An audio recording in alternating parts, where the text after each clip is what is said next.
everyone, this is Y2Carry8. Today I have a new toy to show everyone. I bought a Traxxas Mini E-Revo VXL and was doing some hunting online for this one. I didn't buy this one new. This is a used Mini Revo. Bought it from a guy named One Loose Nut off of eBay for $200. And what I can tell him in this video here is it's a great truck. It was definitely a good price. The reason why it was kind of marked down is because it didn't have a radio. However, how convenient for me, I had a SR300 receiver as well as my DX3 Spectrum radio, and I went ahead and just popped that in. So I got a free radio basically. So I ended up only paying $200 for this. It did need a couple parts. I needed to buy a new front shock tower because the one on the front was almost collapsed. It was just being held to by one mount, and I'll show you that when we open this up. But other than that, this truck was pretty beast right out of the box. It ran first try. I bought some 3-cell lipos for it, and I'll show you those in a little bit.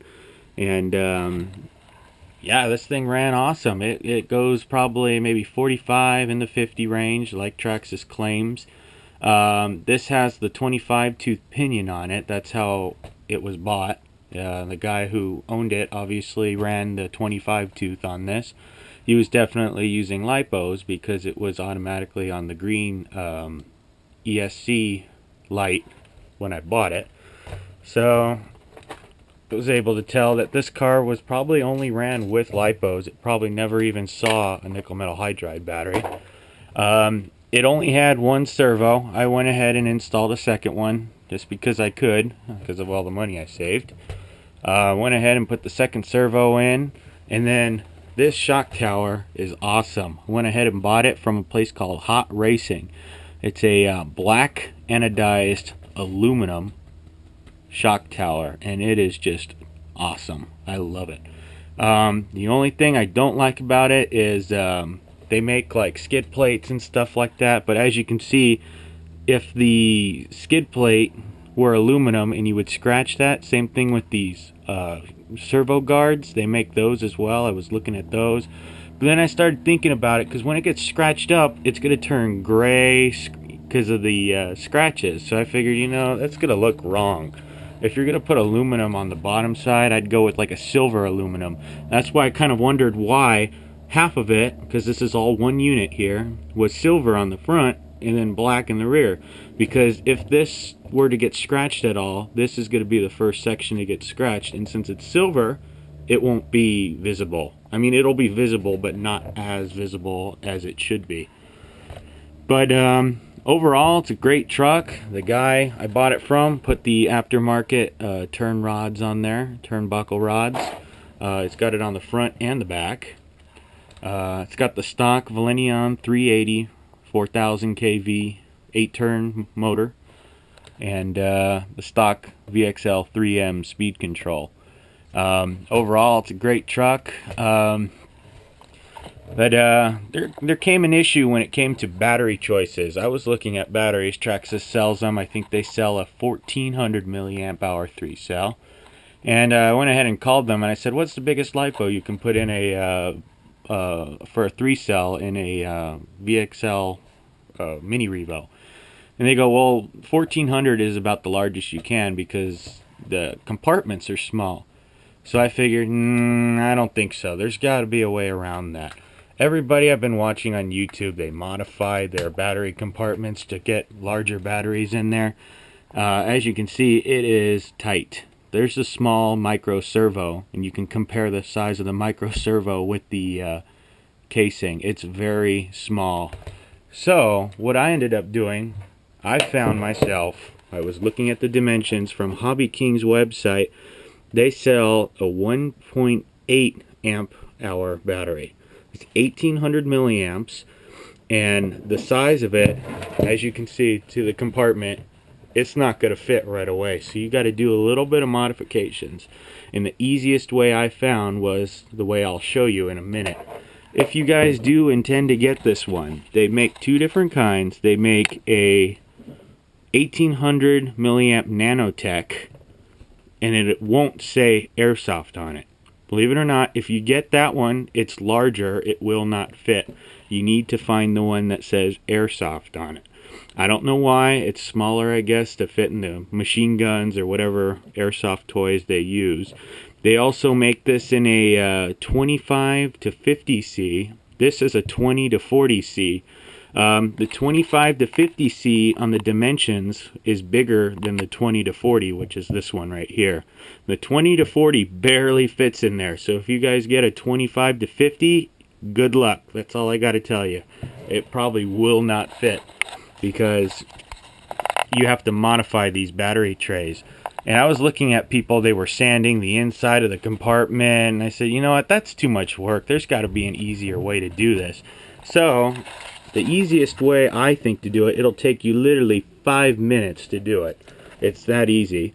If you look at the top of the battery tray, right where it kind of arcs down into the chassis again here, you will lose a little bit of your rigidity, if I said that right, on the top, but this is the easiest way to do it. Right here where it connects into the base, I've gone ahead and used wire cutters and cut it. Let me see if I can get you a better angle here. You can see it's cut. It's definitely cut. And what that does is you do it on both sides, and it allows, you can see my whole top chassis rising up almost all the way. And as well as inside a little bit, it's really going to be really hard to see, but you guys will understand what I mean. You can see the little dremeling that was done right in this area, but there's a little section where you got to do the same thing. Just cut out like a little square, and if you look at the top, you can see the little hole right here where my finger's at. There it is in the light. I just went ahead and cut that out. The reason why is because by doing that, it allows the whole left side of the chassis, you can see, rise up. And what that allows you to do is it gives you a lot of clearance to put a larger battery in. So here's this giant battery. As you can see, it is pretty much the exact same size. Another thing you guys might have to do, mine was already done for me, so I didn't have to do it, but the guy who owned it cut out a section of the battery cover. That's definitely going to be needed to be done as well. But as you can see, here's the battery, and I can do this one-handed almost. And now it's in there, and it's in pretty snug. I'm pulling on the wires right now, and the doors, both sections clamped down, and there you go. Now you have an 1800 milliamp battery in what Traxxas claims that you can only put a 1400 in. Plus you can have the option of both sides, and you can double your MAH. 1800 times 2, that'd give you 3600 MAH. That's a long run time. I personally only like to run one on this side because most of the weight from the speed controller is actually on this side. By putting the battery on this side, it gives the car a really good balance. Right now I'm holding it by one finger, and you can see it's wanting to lean to the right, you can tell, but it's got a really good center of gravity. It's pretty well balanced with one battery in there. Obviously you just buy a parallel connection and go ahead and you can run both batteries in there. So I'm going to go ahead and plug this in.